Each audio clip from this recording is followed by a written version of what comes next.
Most dangerous theft in the world, a crown from the Louvre, Paris, was stolen in broad daylight. It was a calm, golden morning in Paris, the kind that makes the city feel like a painting come to life.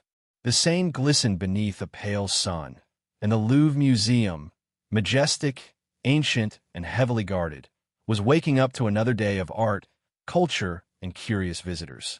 No one inside the museum, not the guards, not the tourists, not even the cleaning staff, had any idea that within minutes, history would be rewritten.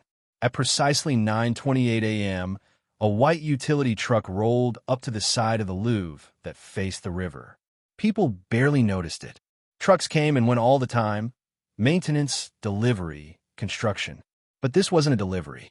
Inside that truck were four men dressed in reflective vests, gloves, and hard hats. They looked like workers, but they weren't. They were thieves.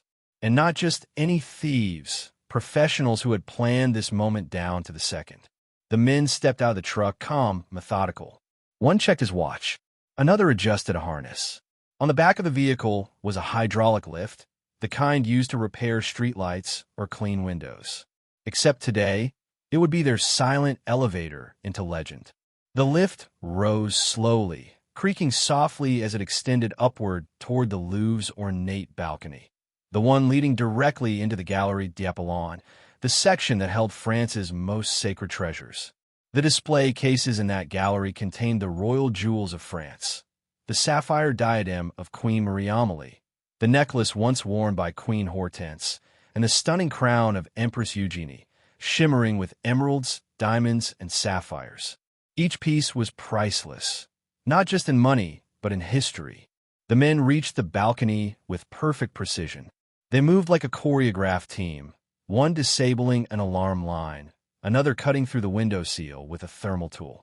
Inside, security cameras captured glimpses of their movements, but the guards watching the feeds saw nothing suspicious. They assumed it was maintenance work. It wasn't. Once inside, the thieves split up. Every move was timed. One placed a signal jammer to block wireless communication. Another unpacked a diamond-tipped cutter and began scoring the edge of the display glass. The sound was faint, like a whisper.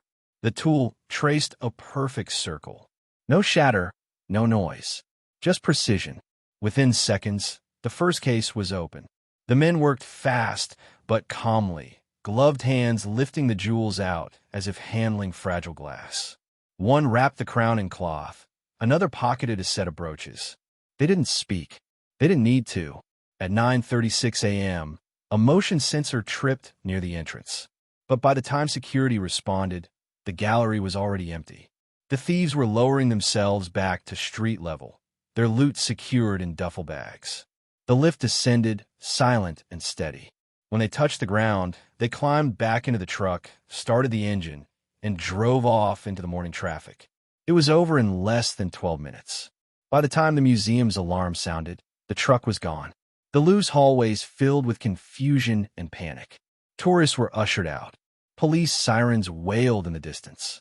And in the Galerie d'Apollon, a single display case stood open, its glass circle neatly cut out like a surgical incision. The Louvre had just been robbed, in broad daylight. When news broke, the entire world reacted. French media called it an assault on national heritage. The culture minister called it unthinkable. President Emmanuel Macron vowed justice. The stolen jewels were valued at 88 million euros, but experts said their true worth was beyond measure. These weren't just treasures. They were symbols of France's royal identity. The investigation began immediately. France's elite anti-gang unit, the Brigade de Repression du Banditisme, took control of the case. Forensic teams combed through the gallery, analyzing fingerprints, shoe prints, tool marks, anything. What they found painted a chilling picture. The thieves had studied the museum's infrastructure, memorized the rotation schedule of guards, and used construction access codes known only to internal staff. Someone had fed them information. Detectives worked around the clock, collecting security footage from nearby streets, bridges, and even passing boats. A pattern began to emerge. A truck matching the thieves' vehicle had been seen days earlier parked near the Louvre at the same time maintenance crews were scheduled. The team had done reconnaissance, pretending to fix light fixtures while secretly timing the guards' patrols. The level of preparation stunned investigators. These weren't impulsive criminals. They were professionals. Whoever they were, they knew exactly how long it took for the Louvre alarm to trigger, how many guards were on shift, and which cases had aging sensors.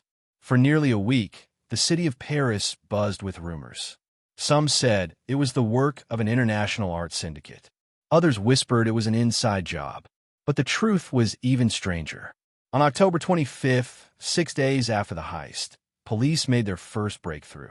Forensic teams had lifted DNA from a glove fragment found near the broken window. The match came back to a 34-year-old man named Marc Duval, a former art restorer turned thief. He had prior convictions for museum burglaries, but had disappeared from the radar years ago. That same day, French border police at Charles de Gaulle Airport detained a passenger trying to board a flight to Istanbul. In his bag, they found 200,000 euros in cash, a fake passport, and a broken emerald. Forensic analysis later confirmed it came from the stolen crown of Empress Eugenie. The suspect refused to speak, giving only one line to investigators: "You'll never find the rest." Hours later, a second suspect was caught during a raid in Saint-Denis, just outside Paris. His name was Romain Lefebvre, an engineer known for his work with precision cutting tools. Inside his workshop, police found diamond-tipped saws, glass samples, and blueprints of the Louvre's upper galleries. The arrests electrified the media. Headlines shouted, "2 men arrested in the Louvre heist." But despite the celebration, the victory was hollow. The stolen jewels were still missing. Investigators pieced together what happened after the theft. The group had planned to smuggle the jewels out of France through Belgium, then into Eastern Europe, where a private collector was waiting to buy them. But something went wrong. During their escape, one of the men dropped the Empress's crown, damaging it. The cracked frame made the crown identifiable and too dangerous to sell intact. So they dismantled it, breaking history into smaller, sellable pieces. Over the following weeks, fragments began surfacing. A sapphire was found in Milan. A necklace clasp appeared in Antwerp. A brooch setting turned up in a Marseille pawn shop. Each piece told the same story. The jewels had been dismantled, stripped of their legacy, and scattered across Europe. For the Louvre, it was a humiliation unlike any other. The museum that had survived revolutions, wars, and centuries of turmoil had been breached by 4 men in hard hats. The theft exposed deep flaws in its security. The French government ordered a full audit. The gallery was shut down for weeks. Guards were retrained, alarms upgraded, glass replaced with reinforced panels. But none of that could erase the stain left behind. The people of France mourned the loss like a national tragedy. For them, it wasn't about money, it was about pride. The jewels had once adorned queens, reflected candlelight in royal halls, and symbolized the country's elegance. Now they were gone, and yet there was something almost cinematic about it. The thieves hadn't fired a shot. They hadn't harmed anyone. Their precision was so extraordinary that even some investigators couldn't help but admire it. The world called them criminals, but others called them artists of another kind, craftsmen of audacity. Months later, 2 more arrests followed, but most of the jewels were still missing. Authorities estimated that less than 15% of the stolen items were recovered. The rest had likely been sold to private buyers or melted down. The Louvre eventually reopened the Galerie d'Apollon, this time with heightened security and a somber plaque at the entrance.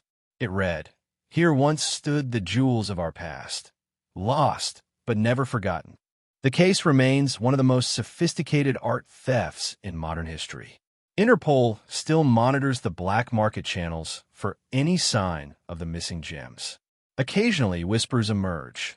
A collector spotted with a suspicious necklace, an auction house quietly withdrawing an item from sale, but nothing concrete. The mystery endures. To this day, no one knows who the 4th man was, the silent figure seen only once on a grainy security camera, watching from across the river. Some say he was the mastermind. Others think he was a decoy. Either way, he was never found. And so, the legend of the Louvre crown heist lives on. a story of timing, courage, and flawless execution. A reminder that even in the modern world, where everything is tracked, monitored, and protected, there will always be those bold enough to test the limits. They didn't use weapons. They didn't shout or shoot. They used something far more dangerous: intelligence, patience, and nerve. The men who stole a crown from the Louvre didn't just steal jewels. They stole a piece of history right out from under the world's nose. And they did it in broad daylight.